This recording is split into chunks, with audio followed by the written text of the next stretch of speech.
Boa noite. Hoje é dia 17, dia 17 de setembro de 2025. São 10 horas da noite.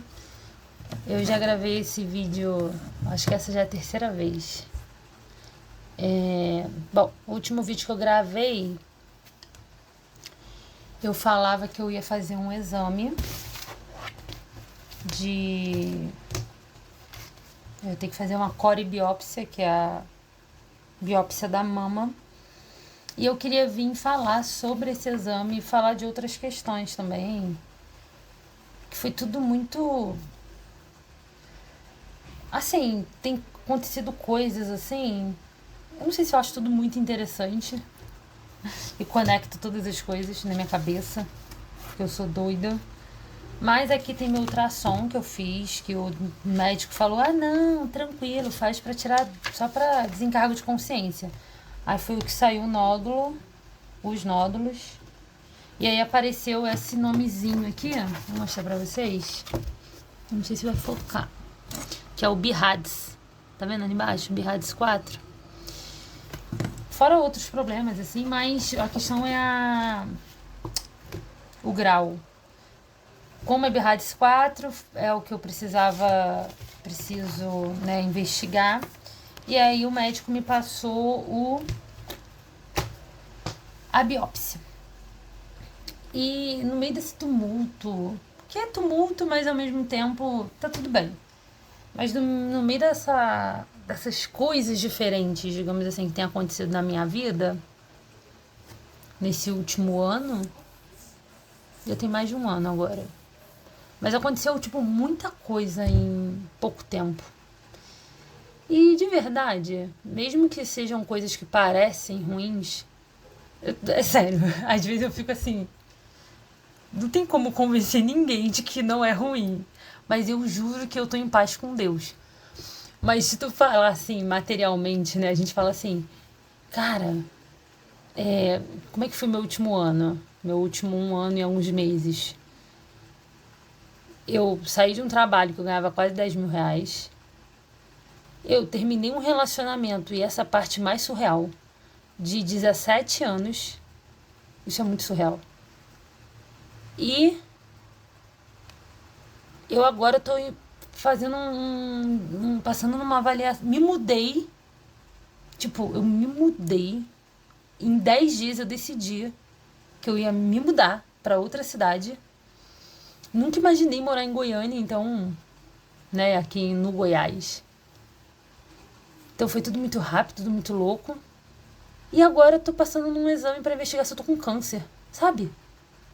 Mas aí eu vi uma frase na internet que ela falava assim: eu não sei como é que vai ser a frase exatamente, mas é como se a pessoa falasse assim na frase, que ela não tá procurando ser feliz, ela não quer uma vida feliz, ela quer uma vida interessante. E eu achei essa frase fantástica. Eu quero ser feliz. Mas eu entendi o significado aí de felicidade nessa frase. É no sentido de... Às vezes as pessoas buscam felicidade. E a felicidade, na verdade, não é algo a ser buscado, sabe? Assim, eu acho que é uma consequência das coisas. E eu achei essa frase interessante porque no final, feliz aí significa a vida padrão que a gente às vezes busca e de verdade eu quero ter família, filho, casa e tudo isso. Mas eu também lembrei de uma outra coisa que eu vi num vídeo que falava... uma pessoa falava sobre o que veio primeiro, né? O que vem primeiro na vida de cada um, sobre as questões espirituais e materiais. E tem algumas pessoas que o material ele vem primeiro e depois a pessoa ela tem que aprender a duras penas ali. Eu digo a duras penas porque, bom, sempre parece que é a duras penas, mas é muito difícil, às vezes meio complicado, você ter um desprendimento de alguém que está materialmente bem para buscar coisas espirituais. Isso é muito raro. Porque muitas vezes é quando aperta no material, seja por doença, por dinheiro, por outras N questões, que as pessoas buscam e as pessoas começam a se ligar no espiritual. Eu não vou mentir que isso aconteceu comigo. Quando surgiu uma deficiência material muito óbvia, porque tinha que ser muito óbvia, que eu comecei a buscar e tentar entender de Deus o que eu tinha que fazer. Eu já conhecia Deus, mas eu comecei a buscar mais. Mas para outras pessoas, muitas vezes, Deus dá a condição primeiro material. E realmente eu acho que tanto os extremos eles são para provar o coração do homem, sabe? São testes que a gente passa na vida. Quando você... E aí entra aquilo de Paulo, né? Que aprendi a... Eu não gravei o versículo, mas é como se ele falasse assim: eu aprendi tanto a viver sem nada, como aprendi a ter abundância. Porque você tem que saber a lidar com os extremos. Isso é uma sabedoria que você precisa pedir a Deus. E tem pessoas que realmente, elas às vezes alcançam o material primeiro e aí depois elas têm que buscar o espiritual, porque senão se perde, de nada adianta, né? A vida que levar aqui na Terra. Mas como eu já conhecia a Deus desde criança, assim, que eu sempre fui instruída nesse caminho, eu dei na minha cabeça assim, considerando não o meu potencial, porque potencial por potencial muitas pessoas têm, nem por isso elas chegam lá. E não considerando a força do meu braço, mas considerando o que Deus me falou e tem me falado, considerando que Ele me fez promessas e tem me abençoado, eu fico pensando... E é interessante porque Deus, ele... Quando você tem um relacionamento com Deus, ele faz você querer o que ele quer. E aí você começa a orar por algo que você fala assim: mas eu nem queria isso, o que está acontecendo? Isso pra mim, por exemplo, funciona, por exemplo, para filhos. Era uma coisa que eu nunca pensava muito seriamente, sabe? Era uma coisa muito calculada. Era uma coisa assim: um dia eu vou ter, né? Aí eu ia no meu ex e falava: então, vamos programar para ter? E aí simplesmente eu comecei a querer ter filhos. Do final do ano passado, início desse ano, eu comecei a pedir para Deus isso. E aí Deus falou que ia me dar. Eu comecei a pedir tanta coisa para Deus. Gente, é para falar do exame, mas uma coisa puxa a outra, não tem como. Porque eu descobri fazendo esse exame, passando esse processo da mama, que um dos principais fatores, digamos, etiológicos, né, que poderia causar um câncer de mama é idade, o envelhecimento das células e tudo mais, mas tem um que me pegou muito quando eu fui... Eu não tô vendo conteúdo sobre, eu não sou uma ansiosa nesse nível, para esse assunto eu não tô sendo, eu tô bem assim, ok, né? E isso realmente, independente de resultado. Eu não fico pesquisando sobre... Mas eu fui ver sobre fatores etiológicos do câncer de mama e tal. E logo, o primeiro que apareceu assim pra mim, já me deu um tapa na cara muito interessante. Tá vendo como é que a vida é interessante? Eu descobri que um dos principais fatores que é mulheres que nunca amamentaram. Vocês têm noção do que é você pedir filhos pra Deus, pedir família? Você, assim, né? Você ficar em volta desse assunto durante alguns meses. E aí, você descobre que você pode estar com um câncer de mama e que isso, um dos fatores predisponentes ali, é o fato da mulher não ter amamentado. E aí eu peguei isso na internet, fiquei com isso na cabeça e falei com o médico. Ele falou: não, realmente, funciona da seguinte forma. As células da mama feminina, elas são embrionárias eternamente se a mulher não amamentar. Células embrionárias, como se fossem células muito imaturas, células criancinhas, nenenzinhas. E elas só se desenvolvem, que a gente chama de um processo de especialização, que a célula se torna especializada, ela se torna madura e por isso mais protegida e com mais condições assim de se proteger, digamos assim, de alguns males, quando a mulher amamenta por pelo menos 6 meses. E deve ser por isso que a maioria das mulheres que eu conheço, da minha família, ou parentes, amigos, que tiveram e passaram pelo menos pela biópsia, que ainda nem chegaram às vezes a ter câncer de mama, mas chegaram a fazer a biópsia, tinham uma lesão BRAF 4, elas eram mulheres que já tiveram filhos, já amamentaram, e por isso estão mais protegidas, e isso apareceu numa idade mais madura. Eu, com 34 anos, passar pela possibilidade é realmente algo... Assim, eu sei que tem outras, não é nada especial. Claro que é especial para a minha vida, é importante, mas eu sei que é uma doença comum, eu sei que é uma doença tratável se vista no início, eu sei tudo isso. Eu sei também que probabilidade de dar positivo, dar maligno é algo pequeno, não sei, eu não estudei sobre, mas eu imagino que seja. Até porque o médico, né, estava caminhando por esse lado. Mas eu também sei que Deus tem seus caminhos e seus modos de agir. E eles muitas vezes passam por situações que que não são confortáveis. Semana passada eu tava... Bom, aí tem a ver com o exame, tem a ver com o sentimento que eu tava. Sobre solidão e às vezes eu fico meio mal. E... Peraí, porque é muito assunto. E aí, no momento que eu tava meio mal, e aí eu contei isso pra minha mãe e tudo mais, e a minha mãe é aquela pessoa que ela fica me chamando pra ir embora. Pra eu ir pra casa dela, pra eu ficar lá com ela. E aí eu falei pra ela assim, mãe, eu só vou se Deus mandar eu ir. Se Deus mandar eu ir, eu vou. Porque eu não sou guiada por meus sentimentos, eu sou guiada por meus sentimentos se eles estiverem pautados no que Deus está me falando. Eu falei, eu tô preparada pra arrumar minhas coisas e ir embora a qualquer momento se eu entender que isso é de Deus. Mas é muito difícil, porque que eu não estou confortável. E eu falei assim, mãe, Deus, ele não tem... Como é que foi a frase? Deus não tem compromisso com o meu conforto. Deus não tem compromisso com o nosso conforto.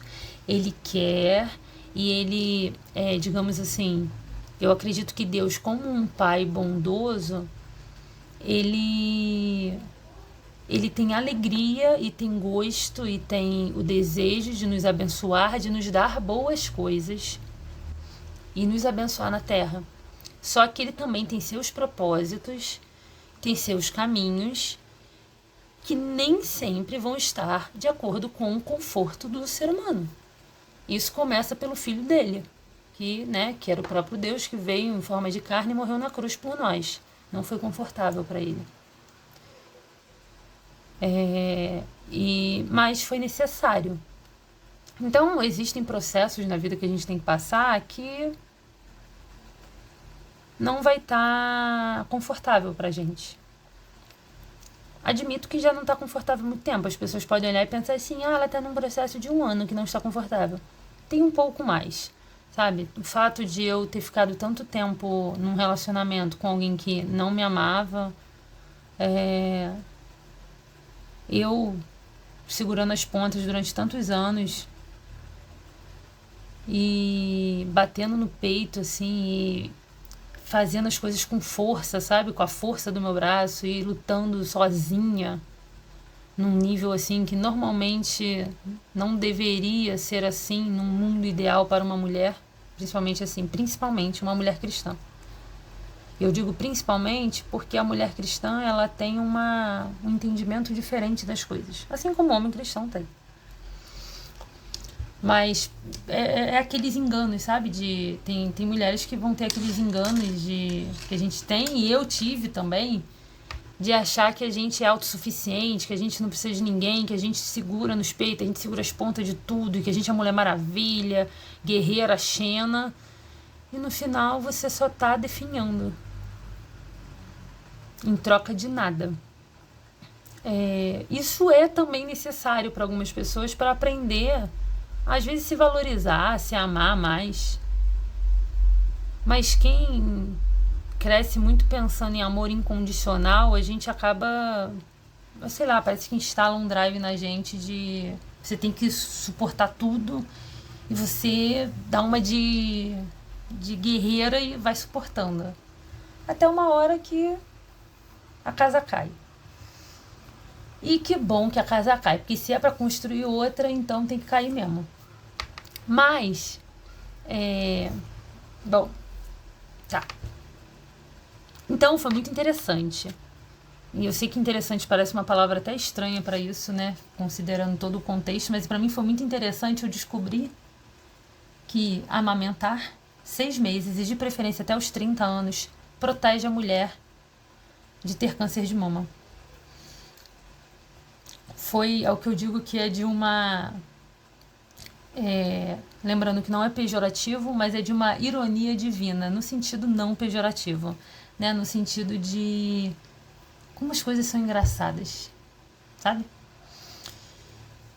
Um engraçado que se encaixa, sabe? Como as coisas se encaixam, isso é uma engrenagem perfeita a vida. E o exame, eu tô bem hoje, eu fiz outros 2 vídeos e nos 2 eu chorei, porque eu não sei se eu vou descrever agora, mas pensar no exame, descrever o exame é algo que me machuca. O meu seio direito, ele tá verde/roxo, mas já tá melhorando, considerando que já tem mais de uma semana que eu fiz o exame. Eu fiz o exame na segunda, hoje é a quarta. Eu fiz na segunda retrasada e vou pegar o resultado depois de amanhã. E eu queria gravar logo esse vídeo e deixar publicado porque eu quero seguir uma cronologia.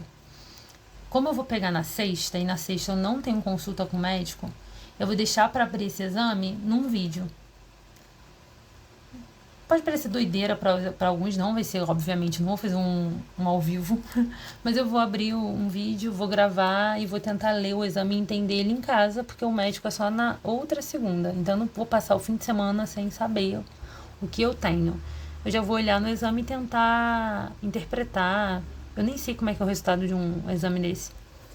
Eu não faço ideia do que pode ter, o que pode não ter, mas o que eu já li na internet é que ele vem descrito normalmente por termos patológicos, de um patologista né, que faz o laudo, mas não é como se ele viesse, pelo que eu entendi, assim, maligno, benigno, não, você tem que ler e interpretar.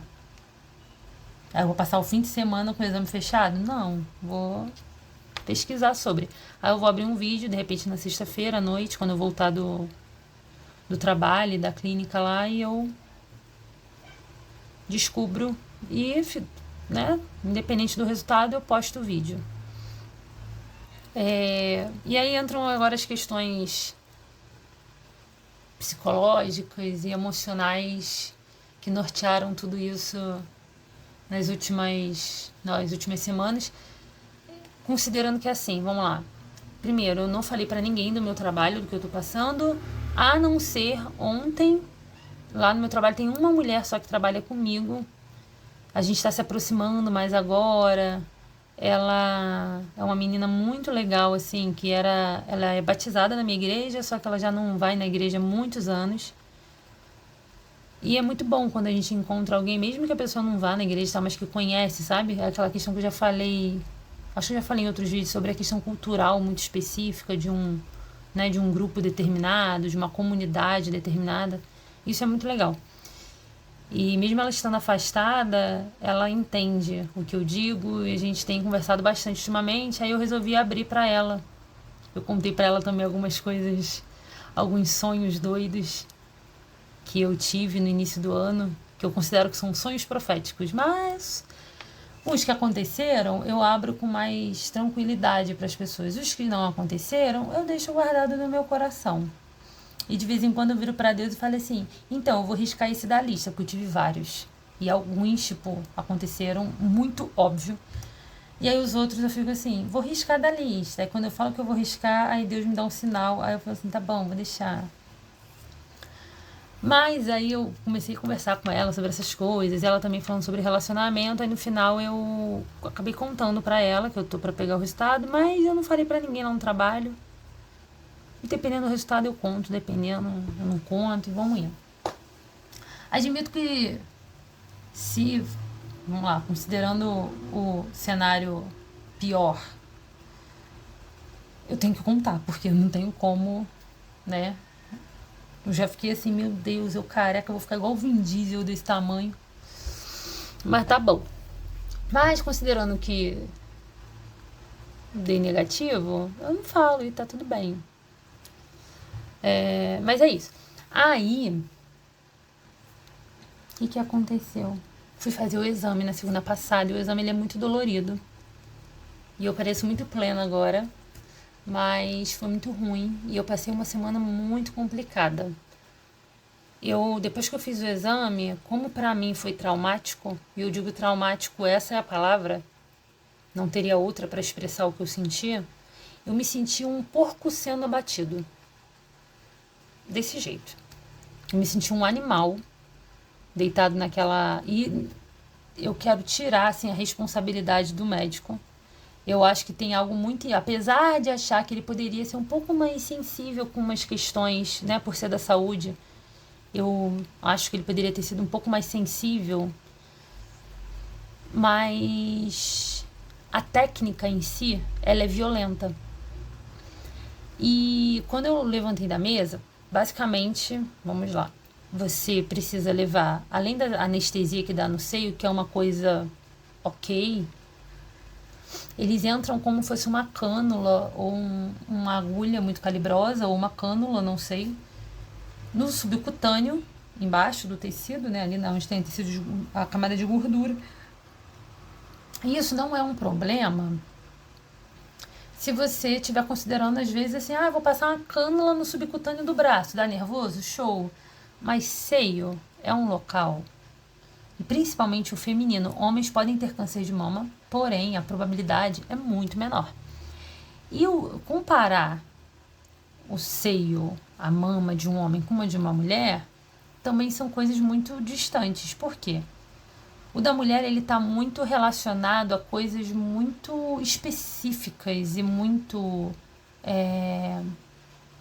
Ele tem um papel que no homem não tem. Ele está relacionado à nutrição, à vida, ao sexo. Ele é algo íntimo, sensível e que tem como se fosse não só uma questão de uma anatomia diferente, mas também uma questão que eu vou botar o termo assim social, mas eu não sei se é o melhor nome para isso. Mas ele tem uma função social, digamos assim, diferente do homem. Não à toa ele é escondido e o do homem não. As pessoas não é algo que a sociedade cobra que se esconda. Já o da mulher. E, dito isto, o que eu quero dizer é que o manejo técnico, médico, é uma coisa que incomoda. Assim, que incomoda, né? Que é aquele papo, sem um chocolatezinho, sem um vinhozinho, então é estranho. E você fazer isso sabendo que você tem uma lesão embaixo, dentro do seu tecido, dessa estrutura, é horrível. E quando foram fazer ultrassom em mim, eu me senti muito mal. E eu já tinha feito outros ultrassons na vida, no seio, e nunca me senti como me senti agora.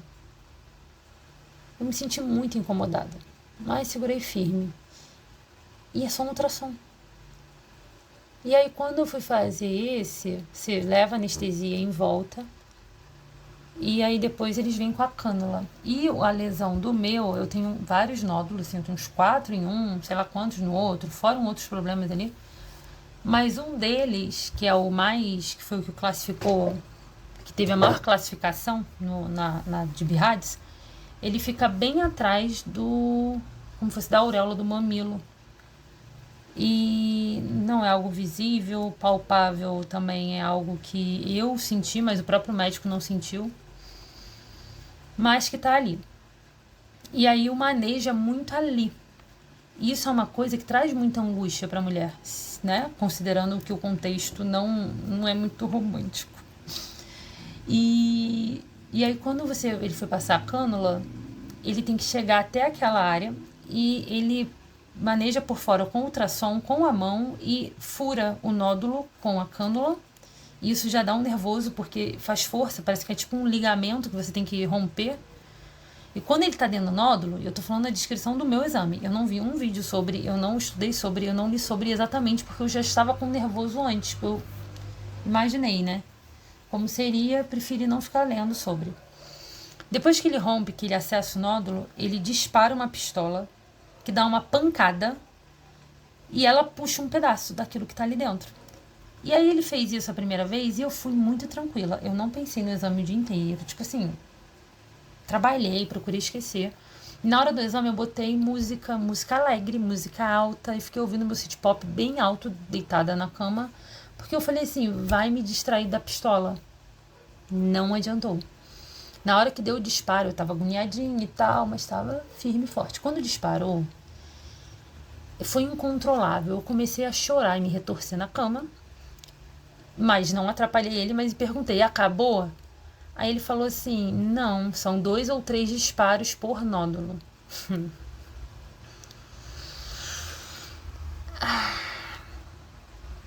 Ele deu mais um.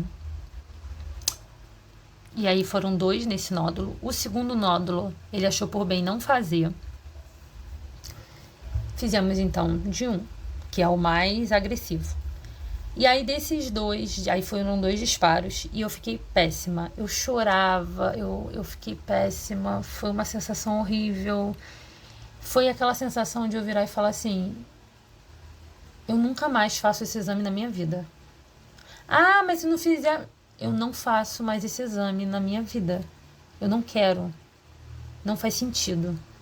E aí eu levantei da cama e eu falei com ele assim, olha, depois que eu me recuperei, eu virei e falei assim, eu sei que esse exame, não pela técnica, não por ele, mas pela técnica, eu falei pra ele, anota o que eu estou te falando.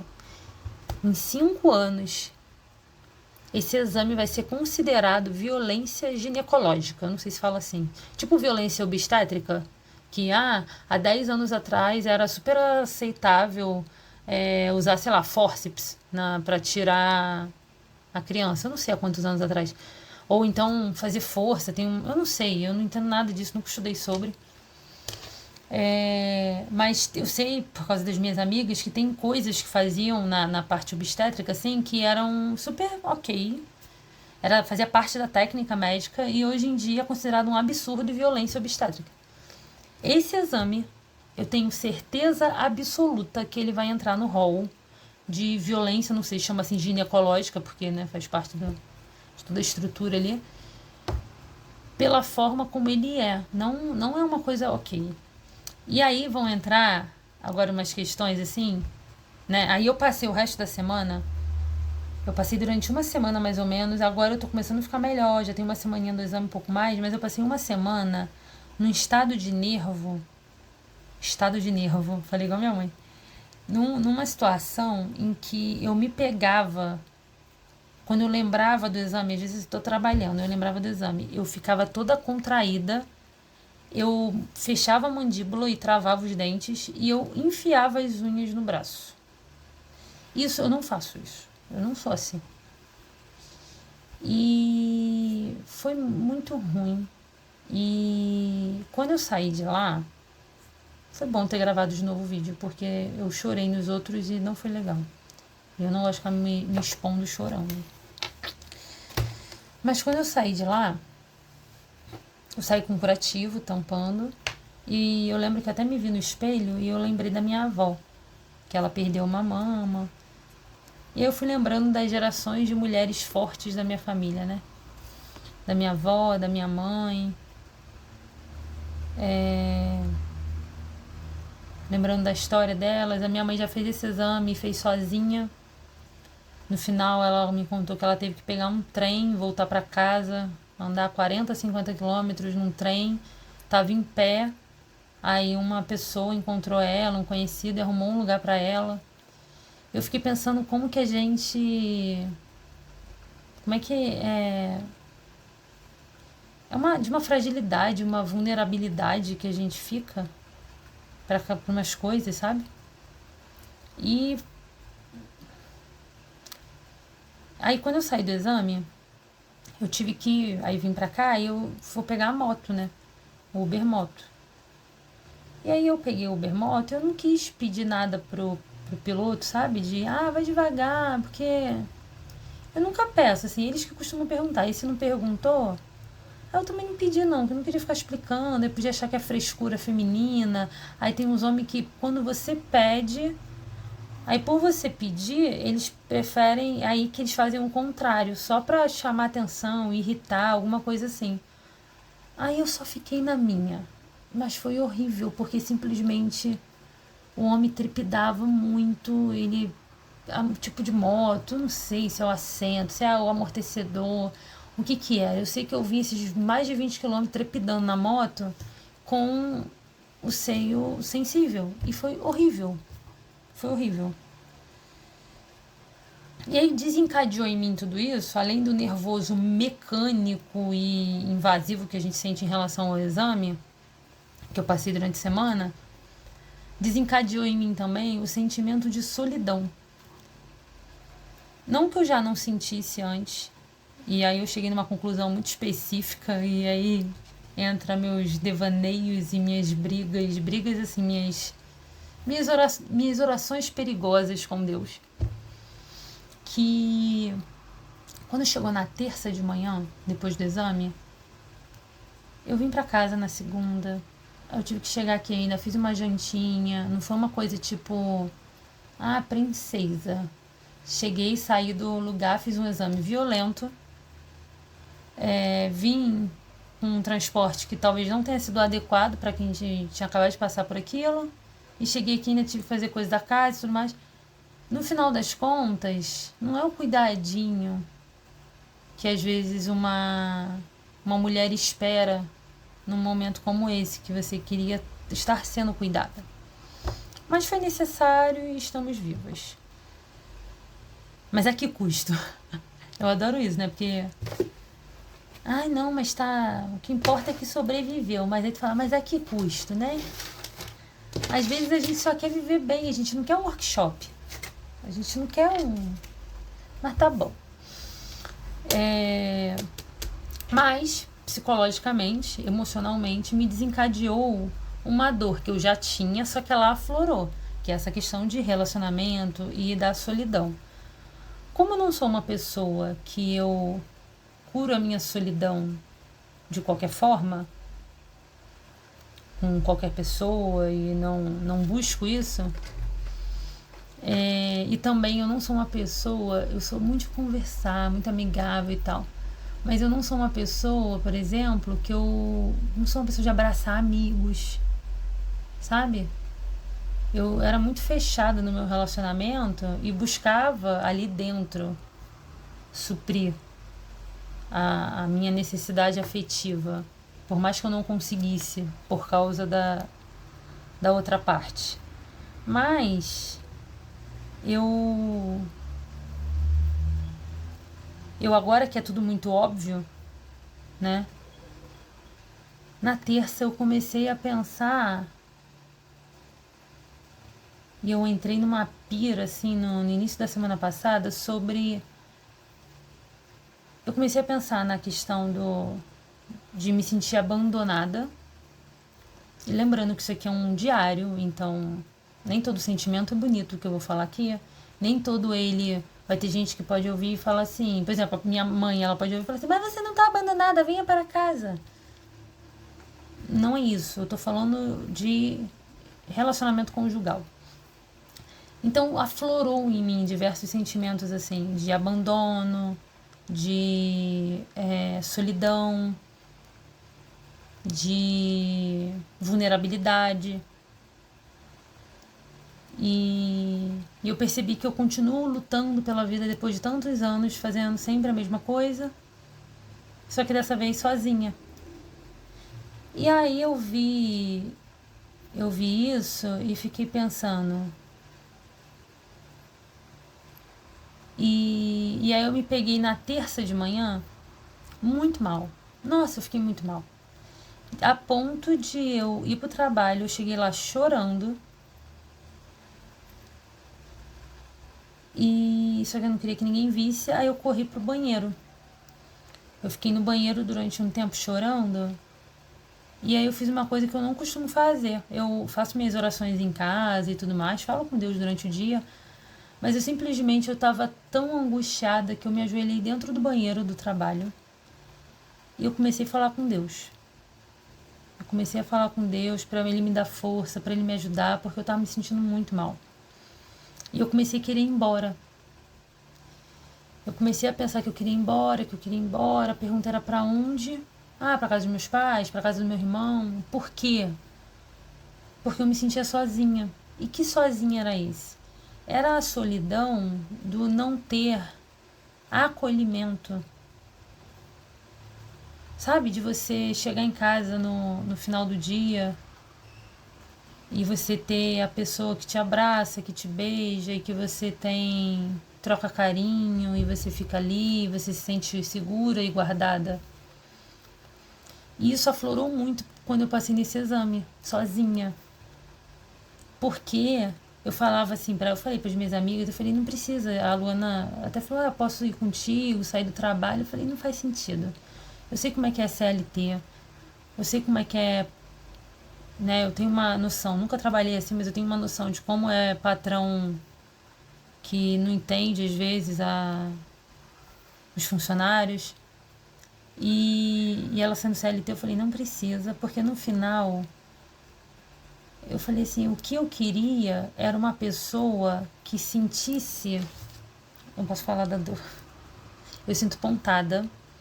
Isso, olha, o bom sinal é que eu sinto no outro também. E isso é um bom sinal porque eu fico assim, qual é a probabilidade da pessoa ter algo maligno nos dois? Não é possível. Então, tô associando a dor a outras coisas e tal. Até o médico falou também que a dor não tem muito a ver com... Mas eu sinto pontadas. Coisa que eu nunca senti, tá? Começou...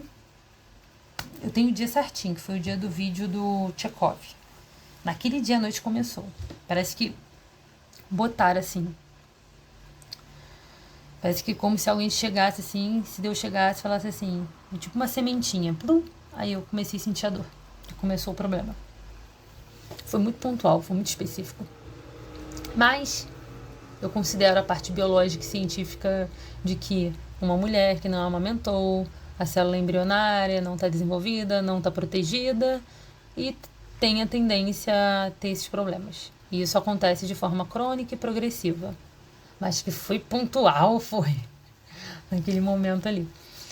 E... O que eu tava falando? Na terça, eu fiquei muito mal. Com todo esse sentimento. E aí eu me ajoelhei dentro do banheiro, eu comecei a chorar, chorar, chorar. E falar com Deus. E eu pedi a força, porque eu queria ir embora. Tinha um lado meu que pedia urgentemente para eu ir embora. Só que eu sei que não dá para decidir as coisas quando a gente tá assim.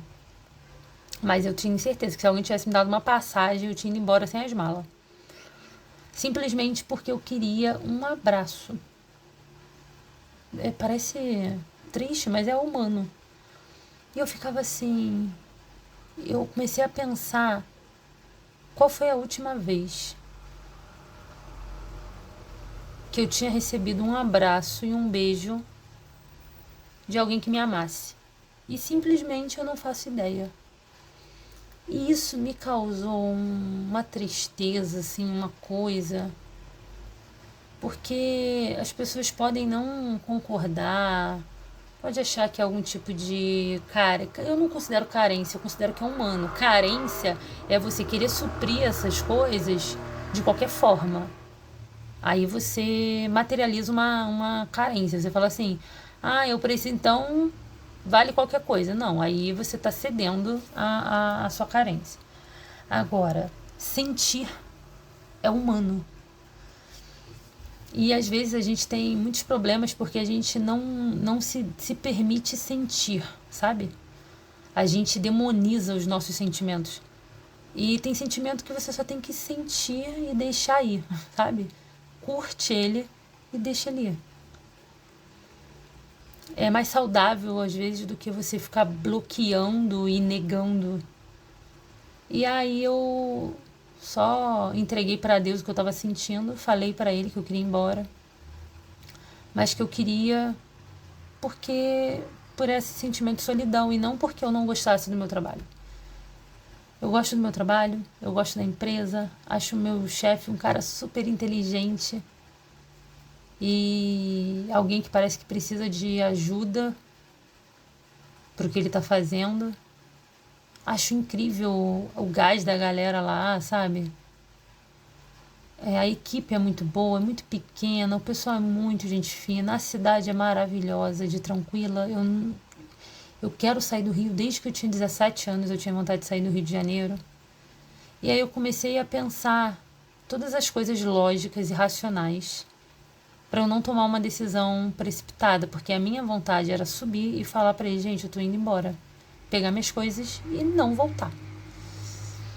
Só que eu falava assim, cara, tu vai pra casa da sua mãe, aí você vai ter o colinho dela, porque eu ficava assim, ou eu quero um abraço da minha mãe, o colo dos meus pais, ou eu vou pra Salvador, porque eu sei que se eu ficar lá com a minha sobrinha, meu irmão lá, a esposa dele, eu todo dia, sei lá, vou buscar a Ana Luísa no colégio.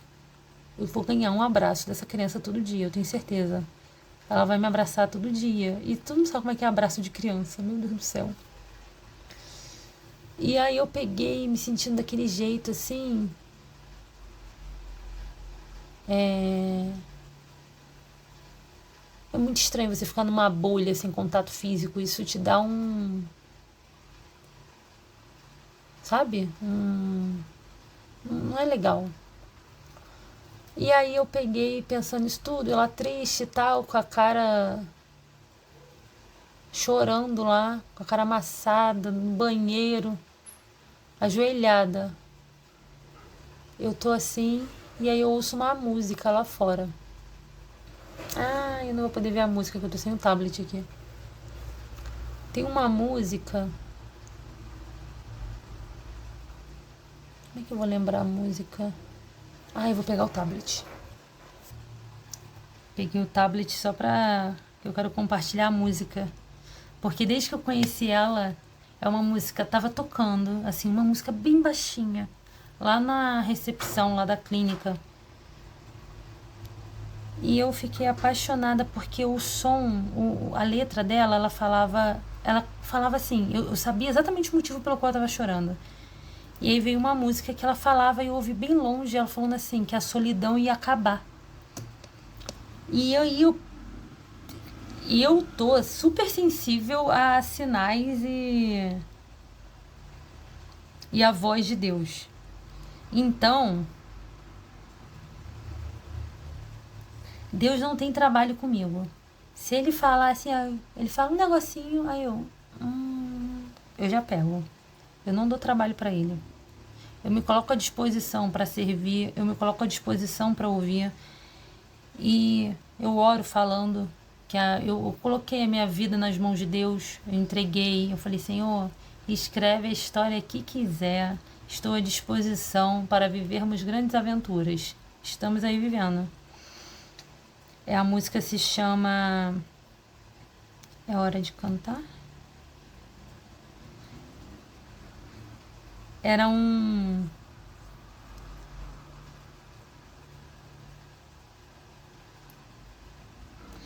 É Elaine alguma coisa. É uma música que é sertanejo com gospel. Eu amo sertanejo. Gospel eu ouço, eu tenho poucas assim, preferidas. Mas sertanejo, meu Deus. E eu vim parar no lugar certo.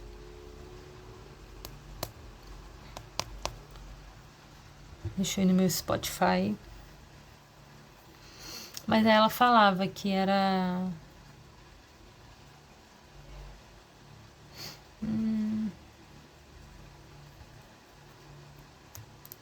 Bom, vocês aguardam, né?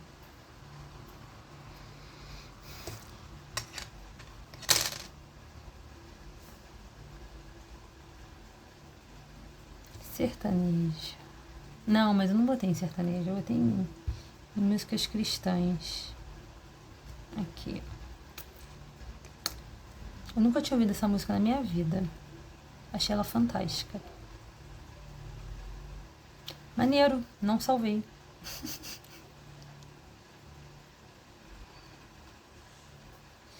Peraí, deixa eu pausar.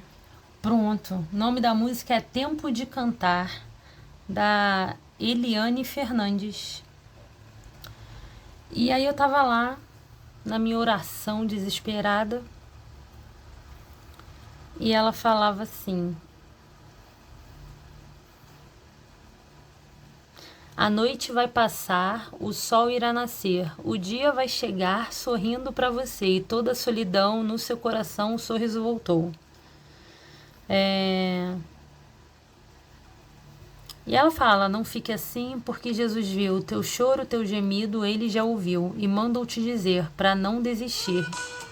Ixi, começou a tocar. E para te socorrer, ele está aqui. Peraí, tá tocando. E eu achei a música simplesmente perfeita para o momento. Oxe, gente, eu já fechei, tá tocando.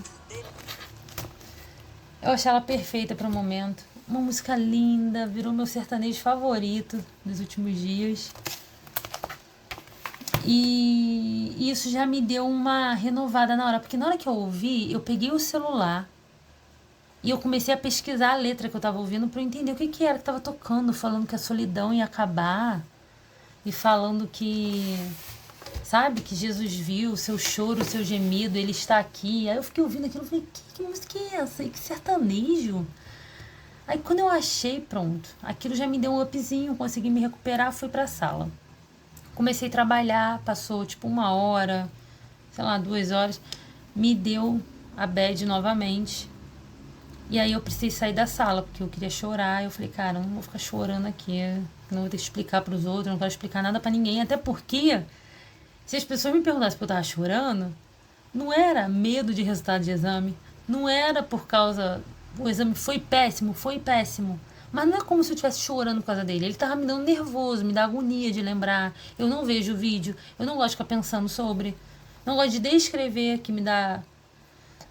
Mas o que me fazia chorar não era isso. Eram as questões emocionais, assim, sentimentais, sei lá como é que dá o nome. Eram as questões, né, mais assim...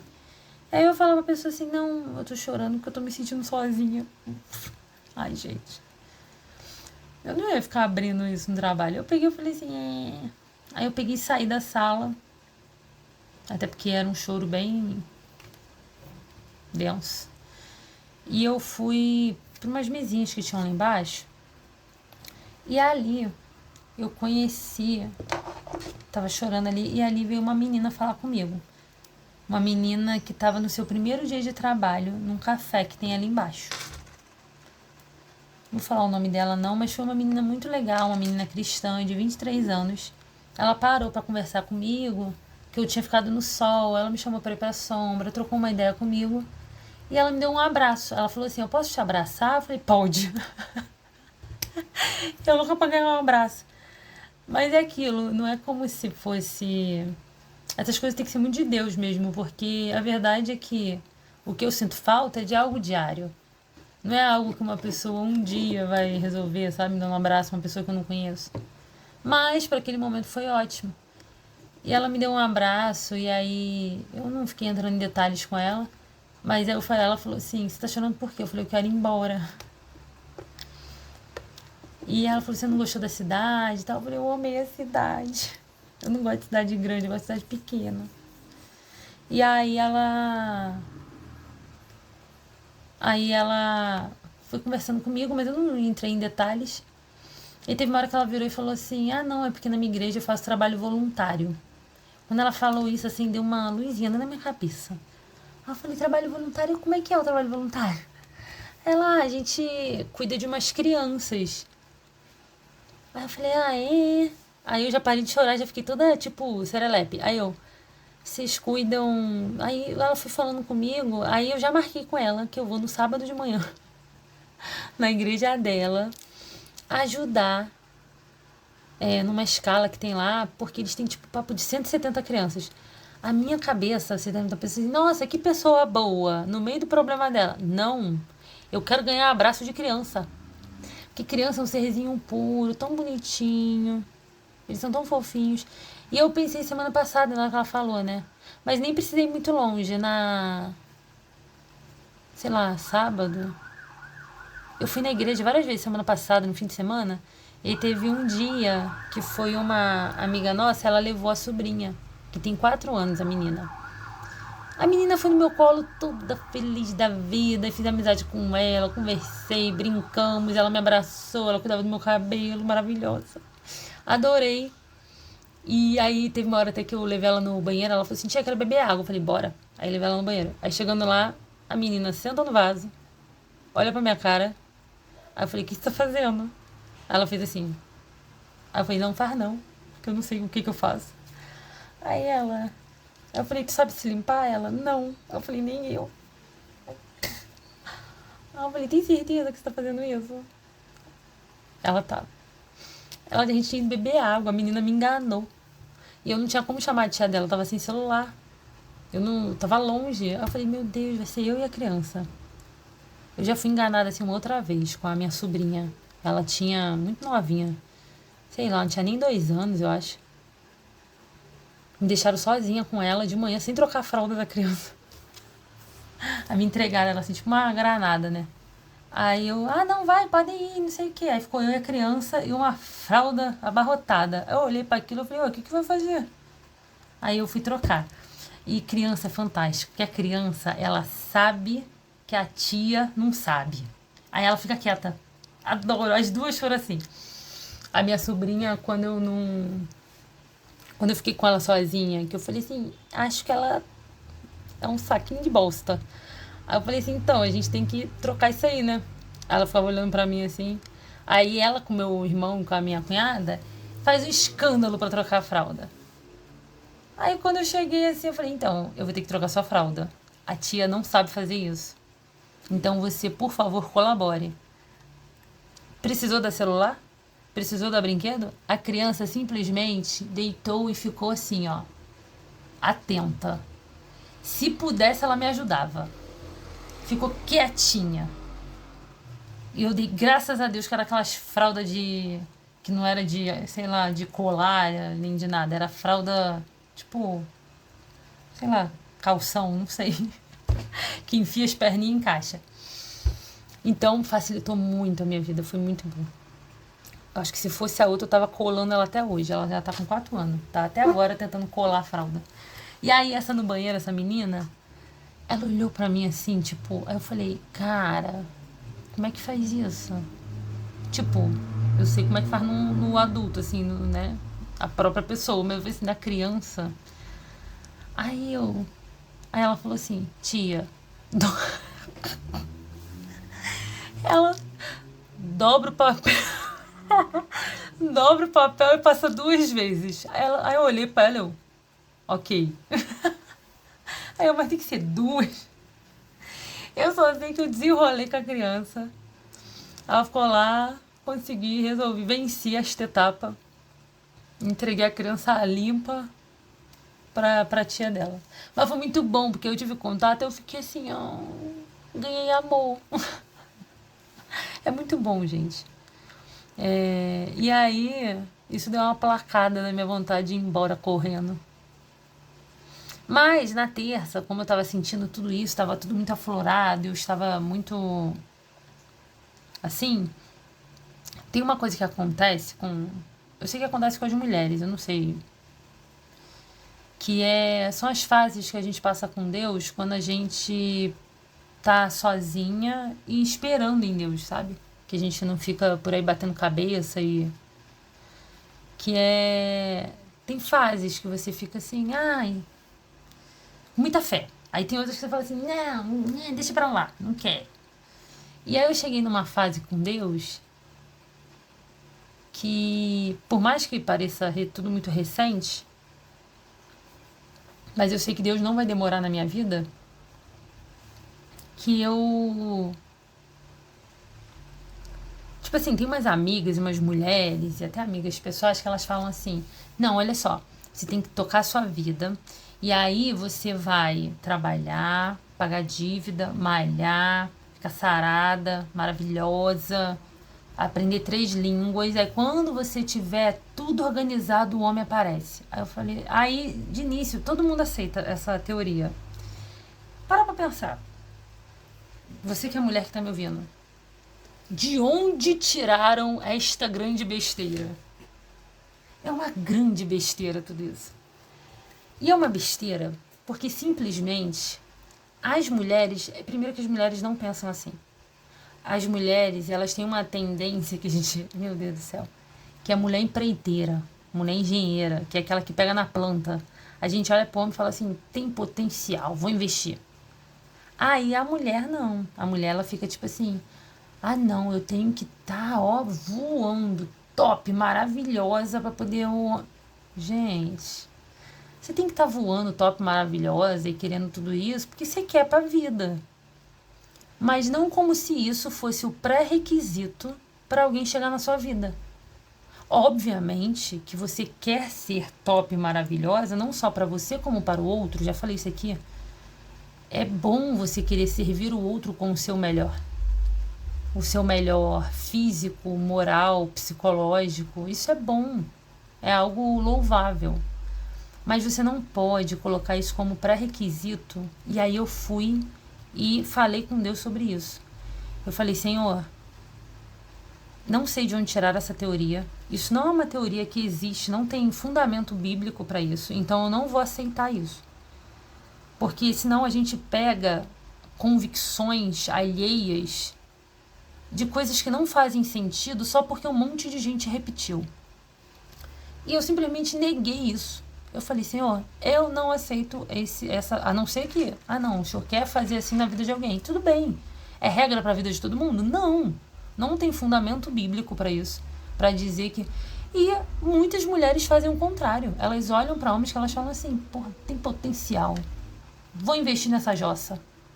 Aí investe na planta, né? É igual Pokémon, a gente investe e depois não evolui. Já ao contrário, a gente acha que não, que a gente tem que estar num nível tal pra... E aí eu tive uma conversa muito séria com Deus, de virar pra ele, abrir o coração e falar assim, Senhor, eu tô passando por uma das piores fases da minha vida. Piores assim, né? No sentido, eu considero que ele tem me dado estrutura psicológica e espiritual, mas ainda assim, eu caio, todo dia eu caio. E eu levanto. É tipo fênix. É uma fênix diária, assim. Sabe? E eu ainda fico assim, cara, será que hoje eu vou chorar? Eu fico pensando, porque, por exemplo, hoje eu passei o dia e eu não chorei. E de manhã eu falei com Deus, eu falei, Senhor, que o dia passe rápido hoje. Eu detesto pedir isso, mas eu pedi. Falei que passe rápido. E passou, eu não chorei, conversei com o pessoal lá, fiz nosso lanche, fui no mercado com a menina, montamos uma mesa lá, meio doida, que eu já saí do propósito do carboidrato e tal. Mas eu falei com Deus, eu falei, Senhor, não sei de onde tirar essa teoria e eu não aceito ela. A não ser que venha de Deus. Se não vem de Deus, eu não aceito. Eu não vou ficar esperando, pensando que, não, só vai vir. Nada, tem tantas histórias de ficção e de não ficção, de pessoas que quando estavam no pior momento da vida delas, elas conheceram alguém que valorizou ela. Quero assim. Porque eu já cumpri a minha etapa e eu já provei para quem é que seja no universo e para a vida que eu fiquei com uma pessoa que eu fiz a parte material ali de sustentar. Eu não me importei de ser uma pessoa que tinha diversas doenças crônicas. Eu estava disposta a ir até o fim nisso, se não fosse Deus me dando uma segunda chance. E tudo isso em troca de nada. Por que que eu tive esse desprendimento, esse amor, e esse carinho, e esse altruísmo, e eu não posso esperar o mesmo pra mim? Vou esperar. Isso significa que eu...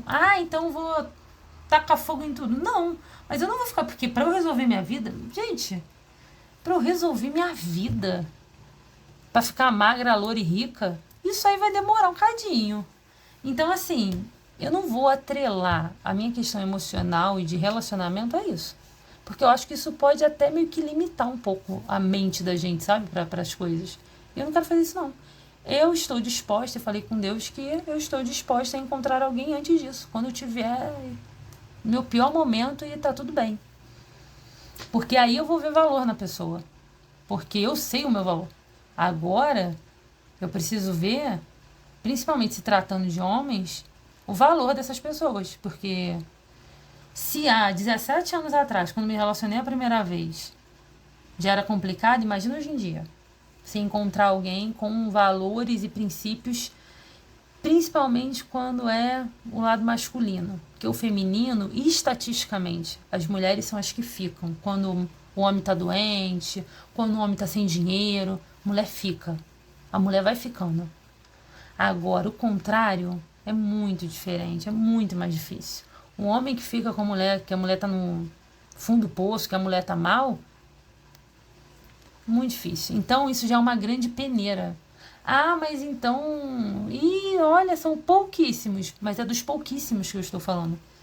Sabe?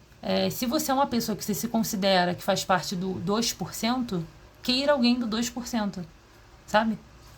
E aí essa convicção e essa coisa, assim, veio muito forte em mim. Eu falei isso com Deus. E aí na terça esse sentimento ele foi evoluindo de uma forma muito louca.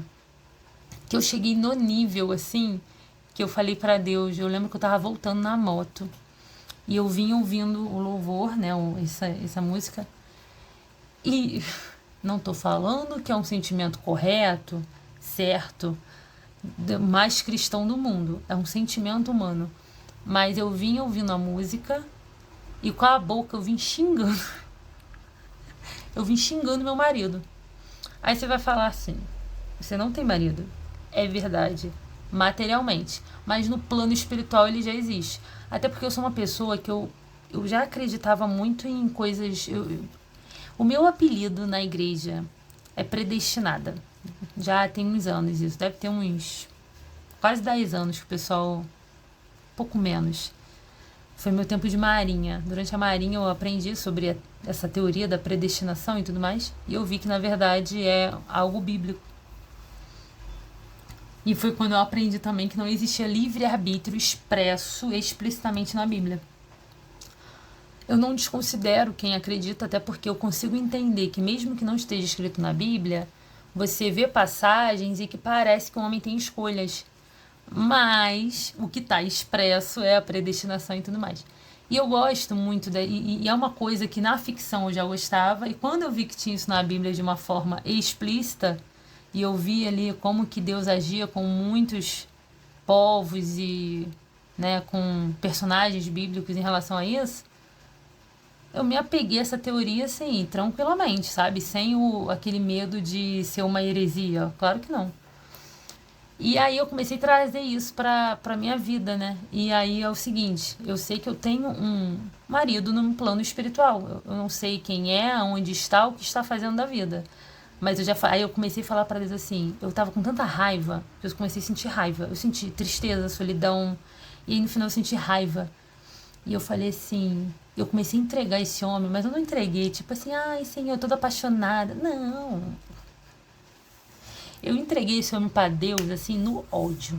Aí eu falei assim, eu tô passando perrengue, eu tô sozinha, eu estou vulnerável, eu estou abandonada.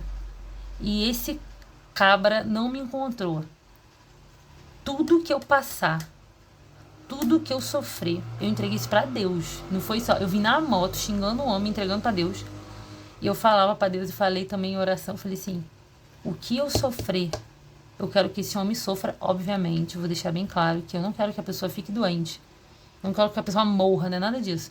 Mas eu tô tipo assim, sentir uma dor, ele vai sentir. Basicamente, a ideia era, e a ideia é, se eu tenho um marido no plano espiritual, o que o marido e a esposa eles são? Eles são uma só carne. Uma só carne significa que o que um sente, o outro sente. O que dói em um, dói no outro. Eu acredito nisso. Eu acho que isso é bíblico, isso é fundamento. E eu falei, se é assim, ele pode não sentir de ter nenhum problema no corpo dele, não é isso que eu quero. Mas eu quero que na hora que eu esteja angustiada e triste, que Deus movimente o coração dessa pessoa também que fique angustiada e triste. Simplesmente porque eu tô assim. Esse homem não tá jejuando e orando, porque se ele tivesse, ele já tinha me encontrado. Porque eu tô sozinha, esperando ele, e ele simplesmente não aparece. Então, ele não está orando e jejuando. Essa foi a minha conclusão. Então eu falei, Deus aflige o homem para ele jejuar, orar e me encontrar. E é isso. E aí eu joguei muita... Não joguei praga não, mas eu tava com muita raiva. E se energia existe, maluco, mas eu canalizei uma energia pesadíssima. Porque eu tava muito mal. Mas aí foi passando a semana. E aí eu falei, Deus, não deixa esse homem dormir até ele me achar. Então, é isso. Aí foi passando a semana. E aí eu fui melhorando. Fui sobrevivendo na semana. Essa é a verdade. E aí iniciou essa semana já um pouco melhor. Aí eu fiz uma chamada de vídeo com a minha sobrinha. E foi engraçado, porque aí eu fui mostrar o curativo, né, pra minha cunhada. Aí quando ela viu, e eu falei que doía e tal. Aí ela falou assim, tia, vai passar. Eu tomei vacina igual e já passou.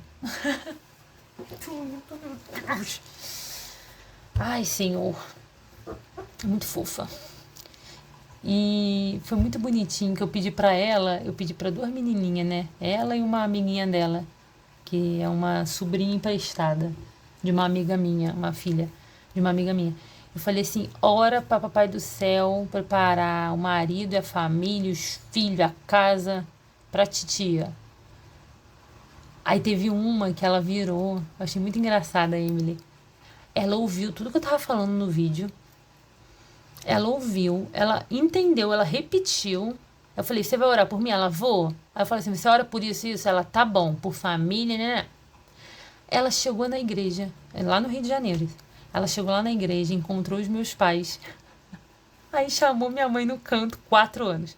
Chamou minha mãe no canto e falou assim, a sua filha pediu pra orar pra ela arrumar a família. Ela gravou tudo e foi me dedurar pra minha mãe. E a minha sobrinha, no primeiro dia que eu pedi, foi no mesmo dia, falei com uma, depois falei com a outra. Ela falou assim, também, 4 anos. Ela virou e falou assim, não. Ai, é ciumenta, é coisa da família. Ela, não, você já tem sua família. Eu falei, não, como assim? Ela, a gente, vem pra cá. Cara, é muito linda. Aí eu, não, mas eu preciso da minha. Aí ela, vem pra cá, você já tem família, pega o avião, arruma sua mala. Ela descreve que pra ela é muito simples, é só arrumar a mala, pegar o avião e ir. É só isso. Aí eu peguei, expliquei pra ela, eu falei, não, mas eu preciso arrumar um primo, uma priminha pra você, não sei o quê. E aí eu fui e expliquei pra ela. E na outra chamada que eu fiz essa semana, aí ela entendeu. Aí ela virou pra mim, no início da chamada, ela falou assim, eu até gravei um pedacinho.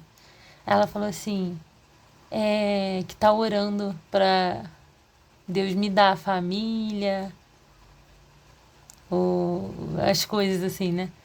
E eu achei tão lindo. E aí depois ela fez um desenho. E aí ela fez um desenho e aí tinham 4 pessoas no desenho. Aí tinha... ela me desenhou. Aí tinha meu irmão, minha cunhada e ela. Tipo uma família, assim, os 4. Muito linda. Bom... Ai... Tá.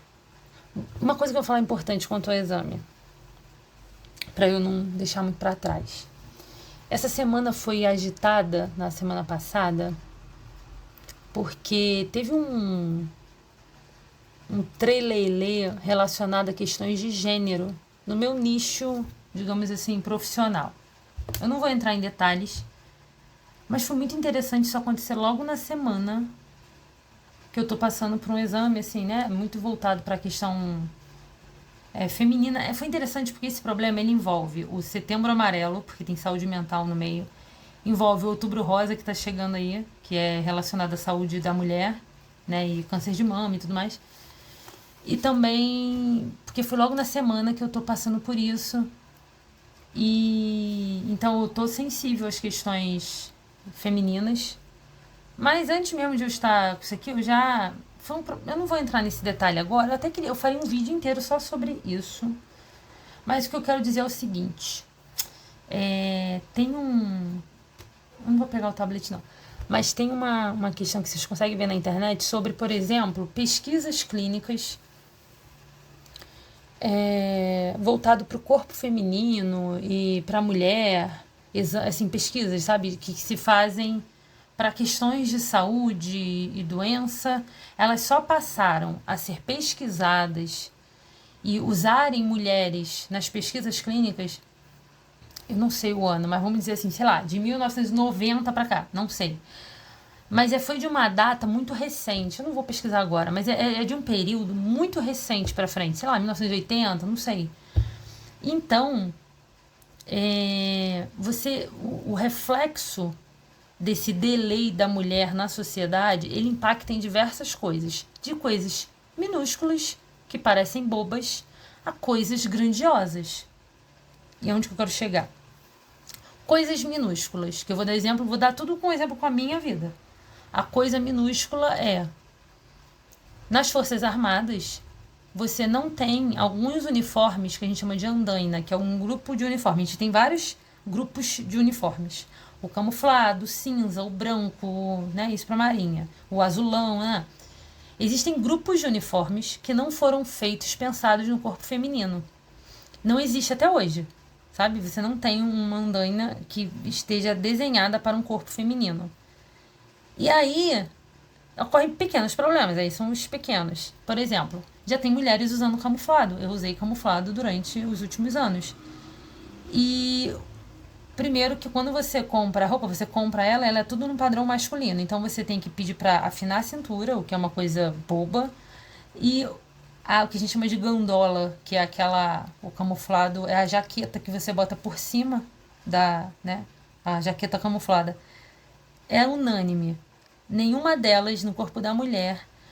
Você tem que pegar uma que fique grande o suficiente para poder ele, né, não marcar teu quadril.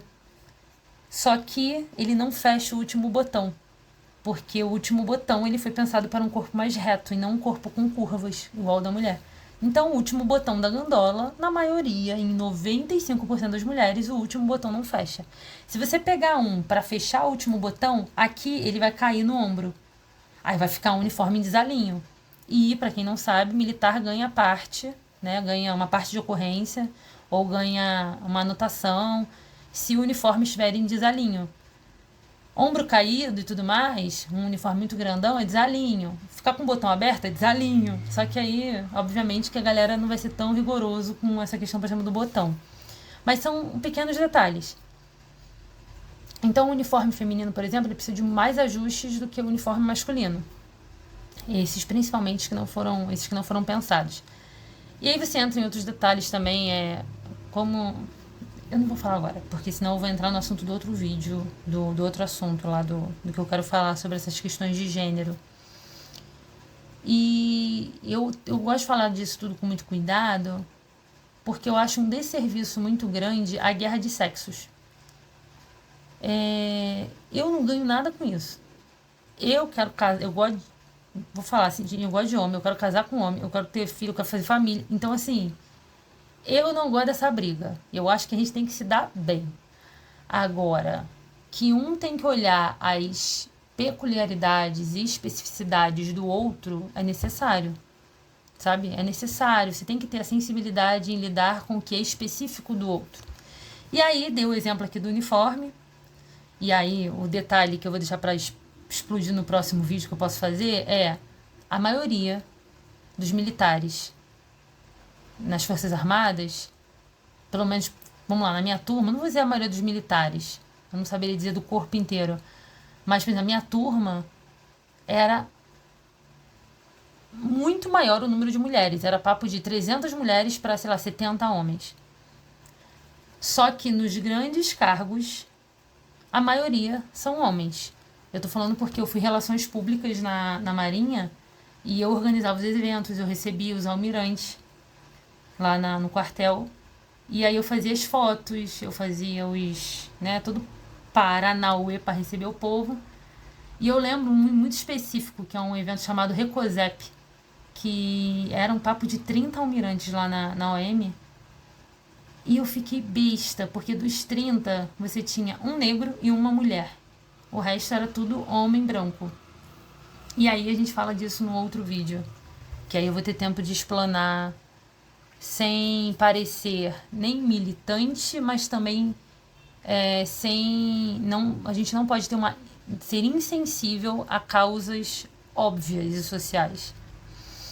Tá, mas não vamos falar nesse vídeo. E aí entra a parte que pra mim, considerando o eu aqui, os meus processos, foi a mais impactante.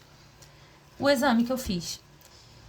Esse exame que eu fiz é de uma violência e é de uma brutalidade para o corpo feminino e para a estrutura que, considerando que pesquisas começaram a ser feitas em mulheres muito recentemente, é óbvio que se esse exame ele fosse um exame específico para uma doença, para uma questão do sexo masculino, ele já estaria muito mais avançado.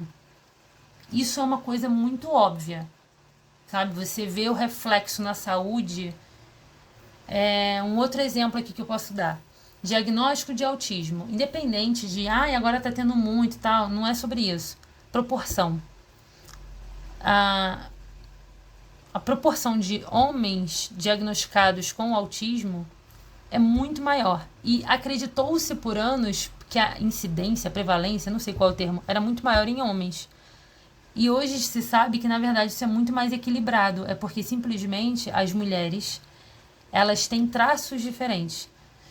Isso é um exemplo, assim, nesse mundo da saúde mental e de transtornos do neurodesenvolvimento.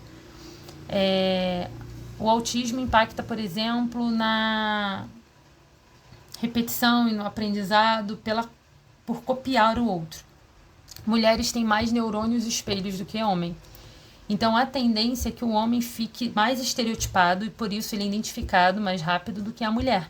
A mulher, ela se adapta. É como se ela tivesse uma plasticidade maior. E aí, a questão do neurônio espelho, para a mulher, é mais aflorado, então ela se adapta melhor. Só que, a que custo? E aí, não vou entrar nesse mérito. A gente não vai falar sobre isso. Mas é só mais um exemplo. Então, eu fiquei pensando, esse exame, se ele fosse um exame feito, talvez, no corpo masculino, há muitos anos, ele já teria evoluído mais, porque a maioria dos pesquisadores até então eram homens, a maioria dos que eram usados nas pesquisas eram homens.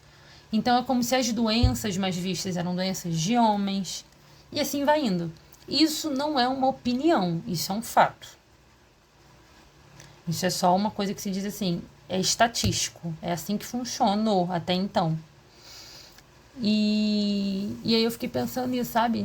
Como, sabe, as mulheres estão parindo aí há muitos anos, mas só de poucos anos pra cá começou a se falar em violência obstétrica, que tem coisa que não pode ser aceita, porque é no corpo feminino.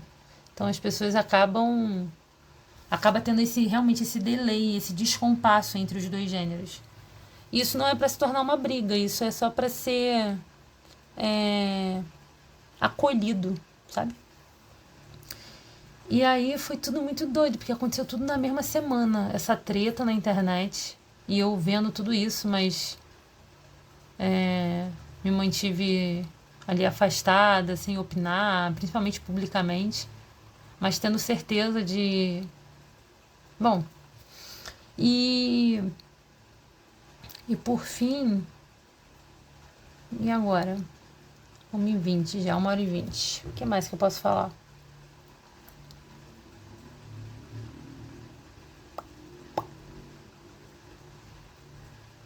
Será que eu falei tudo? Deixa eu ver se tem alguma coisa no meu... Às vezes, durante o dia, eu penso em milhões de coisas. Aí eu vou jogando no meu WhatsApp, no meu grupo de eu comigo mesma. Que legal, são 11h30 da noite. Eu preciso tomar banho. Não vai dar pra entrar no WhatsApp agora. Mas tá bom. Tá bom, já falei demais.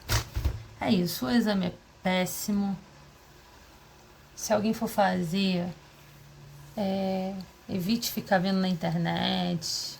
Eu sei que meu testemunho não é bom.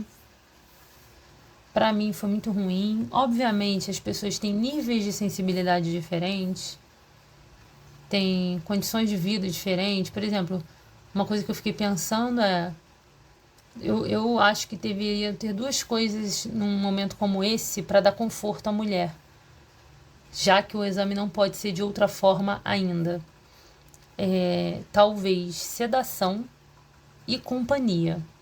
Tu vê como é que uma coisa puxa a outra. Se você aceita a possibilidade de uma sedação, e isso eu cheguei a comentar com o médico, mas ele descartou.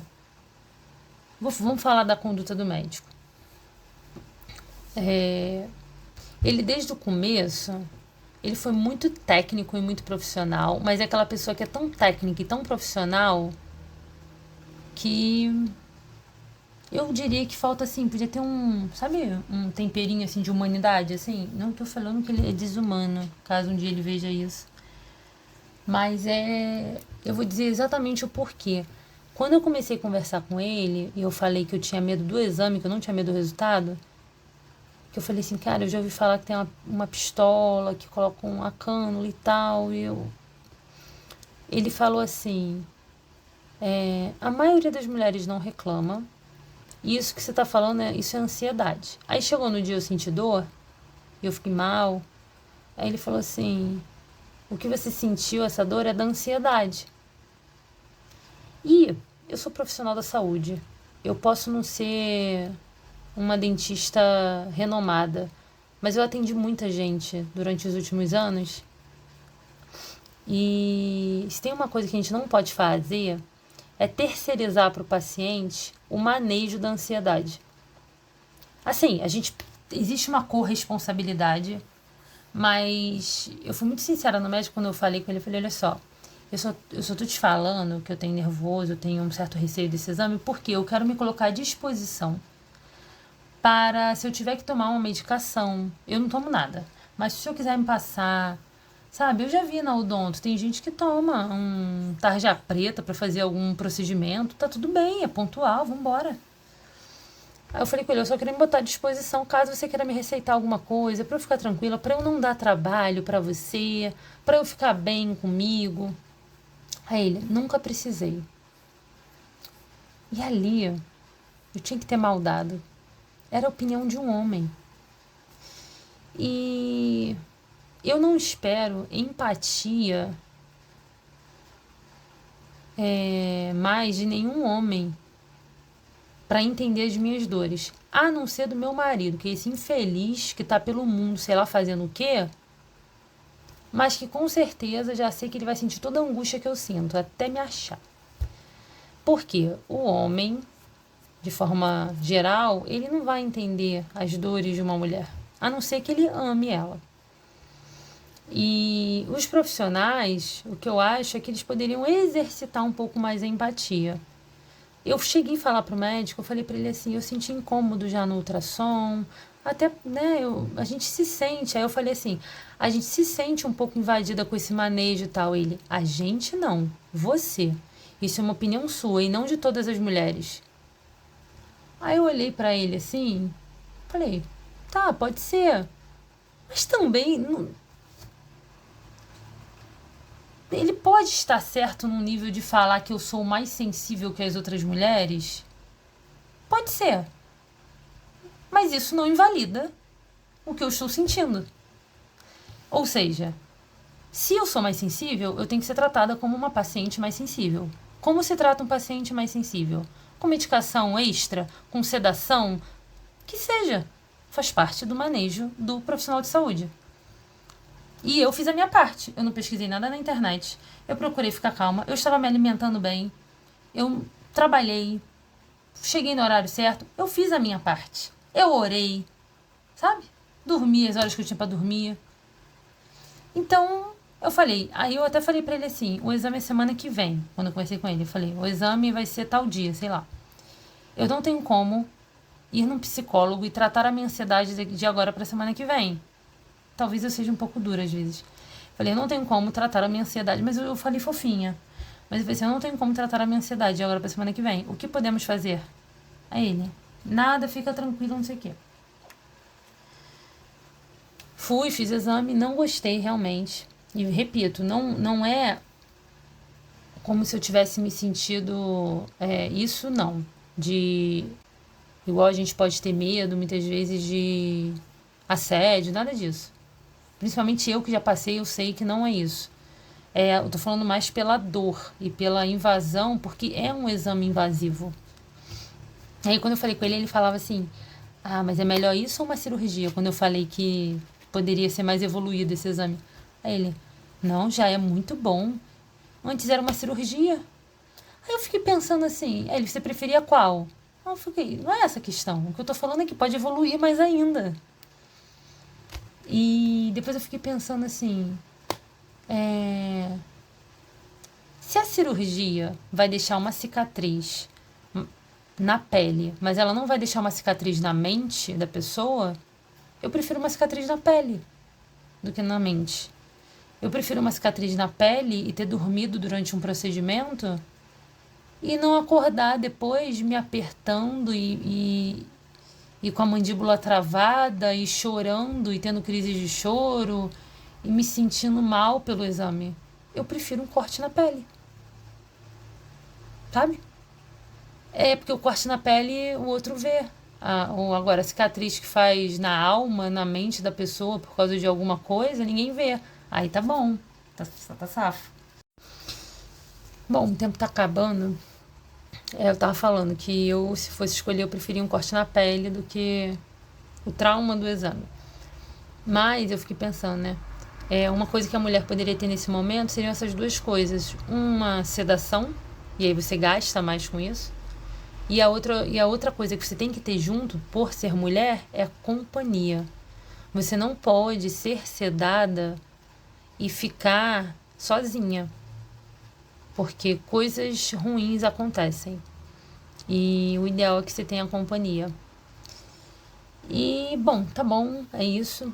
Eu não vou falar mais que tá acabando o tempo aqui.